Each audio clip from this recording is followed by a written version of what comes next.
It is a dangerous thing to see anything in the sphere of a vain blusterer, before the vain blusterer sees it himself.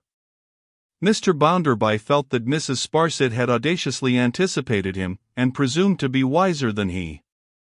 Inappeasably indignant with her for her triumphant discovery of Mrs. Pegler, he turned this presumption, on the part of a woman in her dependent position, over and over in his mind, until it accumulated with turning like a great snowball.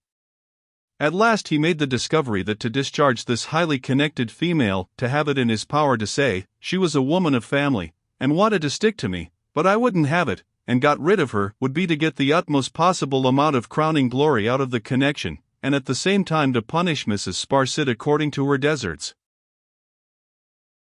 Filled fuller than ever with this great idea, Mr. Bounderby came in to lunch, and sat himself down in the dining room of former days, where his portrait was. Mrs. Sparsit sat by the fire, with her foot in her cotton stirrup, little thinking whither she was posting. Since the Pegler affair, this gentlewoman had covered her pity for Mr. Bounderby with a veil of quiet melancholy and contrition. In virtue thereof, it had become her habit to assume a woeful look, which woeful look she now bestowed upon her patron. "What's the matter now, ma'am?" said Mr. Bounderby, in a very short, rough way. "Pray, sir," returned Mrs. Sparsit, "do not bite my nose off." "Bite your nose off, ma'am," repeated Mr. Bounderby. "Your nose," meaning, as Mrs. Sparsit conceived, that it was too developed a nose for the purpose. After which offensive implication, he cut himself a crust of bread, and threw the knife down with a noise. Mrs. Sparsit took her foot out of her stirrup, and said, "Mr. Bounderby, sir." "Well, ma'am," retorted Mr. Bounderby. "What are you staring at?" "May I ask, sir," said Mrs. Sparsit, "have you been ruffled this morning?" "Yes, ma'am." "May I inquire, sir," pursued the injured woman, "whether I am the unfortunate cause of your having lost your temper?" "Now, I'll tell you what, ma'am," said Bounderby, "I am not come here to be bullied. A female may be highly connected, but she can't be permitted to bother and badger a man in my position, and I am not going to put up with it." Mr. Bounderby felt it necessary to get on, foreseeing that if he allowed of details, he would be beaten. Mrs. Sparsit first elevated, then knitted, her Coriolanisian eyebrows, gathered up her work into its proper basket, and rose. "Sir," said she, majestically, "it is apparent to me that I am in your way at present. I will retire to my own apartment. Allow me to open the door, ma'am."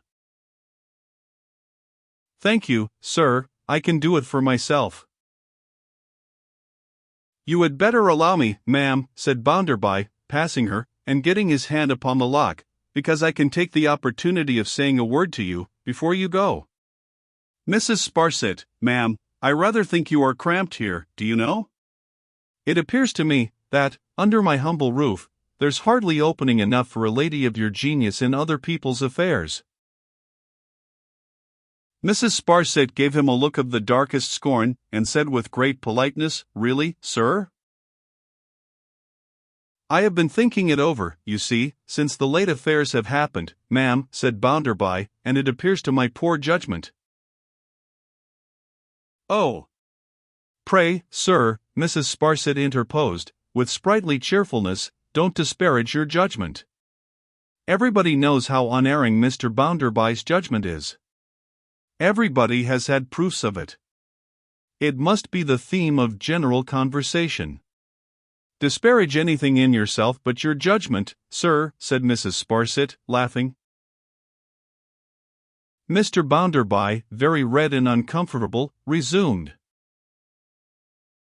"It appears to me, ma'am, I say, that a different sort of establishment altogether would bring out a lady of your powers. Such an establishment as your relation, Lady Scadgers's, now. Don't you think you might find some affairs there, ma'am, to interfere with?" "It never occurred to me before, sir," returned Mrs. Sparsit, but now you mention it, should think it highly probable. Then suppose you try, ma'am, said Bounderby, laying an envelope with a check in it in her little basket.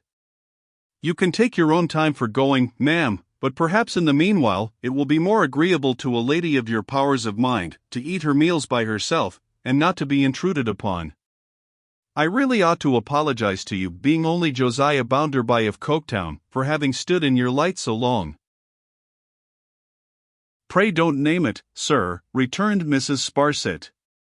If that portrait could speak, sir, but it has the advantage over the original of not possessing the power of committing itself and disgusting others, it would testify that a long period has elapsed since I first habitually addressed it as the picture of a noodle. Nothing that a noodle does can awaken surprise or indignation. The proceedings of a noodle can only inspire contempt. Thus saying, Mrs. Sparsit, with her Roman features like a medal struck to commemorate her scorn of Mr. Bounderby, surveyed him fixedly from head to foot, swept disdainfully past him, and ascended the staircase. Mr. Bounderby closed the door, and stood before the fire, projecting himself after his old explosive manner into his portrait and into futurity.